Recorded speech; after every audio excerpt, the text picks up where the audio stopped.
Oh boy. Well, hello, good people. And Eagle and 49er fans, Mark Holmes here. And as always, I want to say thank you all for watching, commenting, subscribing, and being part of the Jobu Sports Report. Without you guys, as well as you ladies, you know that this literally does not work. I hope everybody's having a great day. It's chilly out today. Got a little breeze stirring and it's about 55 degrees, so it actually feels cool. Now that the sun's kind of going on the other side, I'm kind of in the shade. It definitely feels cool. It's actually, I feel safer up here than if I'm on the ground or on my computer and things because of all of the shit that's been going on. And I'm going to have to say that it seems like the Dallas Cowboys have lost this bye week. Before the week is even over. This week has to be the biggest embarrassment week of the Dallas Cowboys history. Jerry Jones continues to keep putting his foot in his mouth and saying a lot of stupid shit. I mean, really stupid shit. You know, it was bad enough to go ahead and go after Sean and RJ, and by no means are those guys choir boys. They're not. They got their own shit, in their closet that they have to deal with. They've gone after us content creators and basically told us we're bums. We're not professionals. But Jerry Jones basically let them know, you guys ain't no professionals and you got no place questioning me about decisions that he makes. So, yeah, there you have it there. Now, if that wasn't enough, he then proceeded to try to explain it, and it just got worse. It got worse because basically he said, people who I pay don't have the right to question what I do. If it's the fans, okay, that's fine. If it's experts, okay. But you're saying all the people that work for you, they're not experts and they can't question you? Is that what we're saying? Okay. All right. Then today he goes through and he basically says, of course, that even Brad Sham, that he had to take a leave of absence because he questioned him. So now you're just basically saying it's not just the young guys that maybe don't have as much experience and things like that. You're basically saying everybody. So it seems like it's personal right now that Jerry Jones is just mad as shit that the Cowboys suck, that they stink, that the team that he sold is all in is exactly what we as content creators said it was going to be. Not enough talent, not good depth, and not enough weapons. To make that worse, we've got, of course, Troy Aikman saying that CeeDee Lamb is basically stealing money.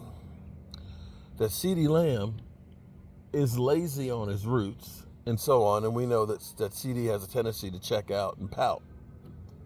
If that wasn't enough, then you've got DeMarcus Ware, who adds to it and basically says they're whether or not Micah Parsons is injured, he still needs to be a leader. And I remember saying about on the sidelines, Micah Parsons sitting on the bench with his foot on up, and it's just jabbing away at things.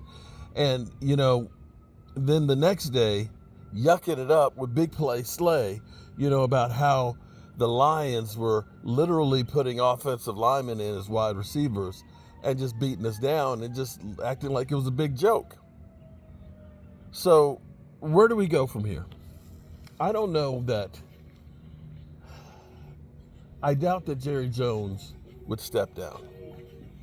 But if Jerry Jones did step down, what is the options? Now, people will say he needs to sell the team. Well, he's not going to sell the team.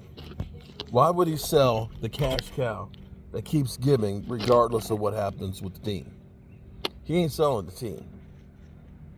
We've already heard Stephen Jones, a.k.a. Catboy, who tries to tell you that we're the best in the business and we know what we're doing. Stephen Jones is the next Mark Davis in waiting.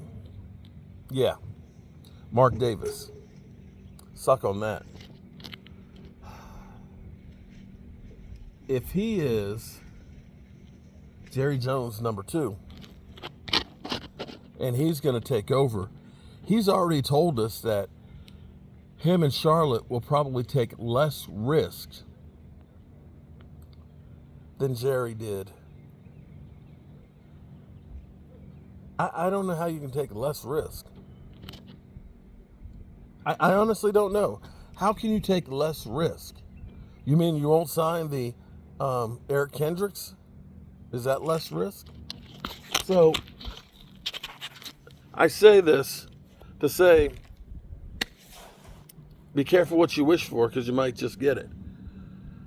Jerry could say, you know what? I am 82, and I'm going to let Stephen Jones take over. I honestly don't think that that's any better. I don't. And unless he decides and wakes up and says, you know what?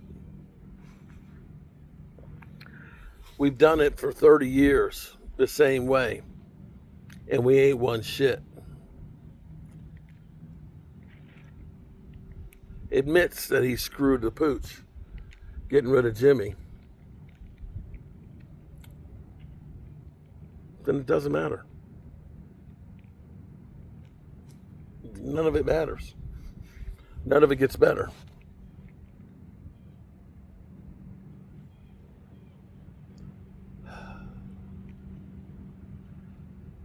The Cowboys have completely lost.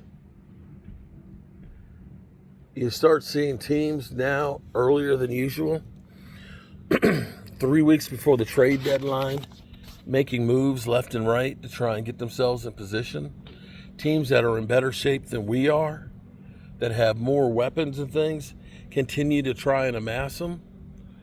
And Jerry Jones and Stephen Jones still have this delusional idea that we have everything we need right here. We had everything we need. We don't need anybody else. We just need to practice better and coach better, and we'll be fine. You and I both know there's not enough talent here to make a deep run in the playoffs and go win a Super Bowl. We'll win some games because of Dak Prescott. We'll win some games. We'll be cheering before the season's over again, we them boys, and we'll have some hope. Because I'm going to tell you what's the kind of Cowboy shit that'll happen will be we end up beating San Francisco. And all of a sudden the bandwagon will be back and everybody will forget about where we are right now. And that would be the worst thing that can happen, because honestly, what we really have to have happen is we need to go through pain and humiliation for Jerry Jones to finally change what he's doing. We got to hit rock bottom. Alrighty. I guess I can get off this roof for today. This side looks pretty good. I'm coming across pretty good down through here. My elbow is killing me from my bursitis, and my knees ain't too good either. 59 years old up on a roof. I'm too old for this shit. I ain't gonna lie to you. Peace out.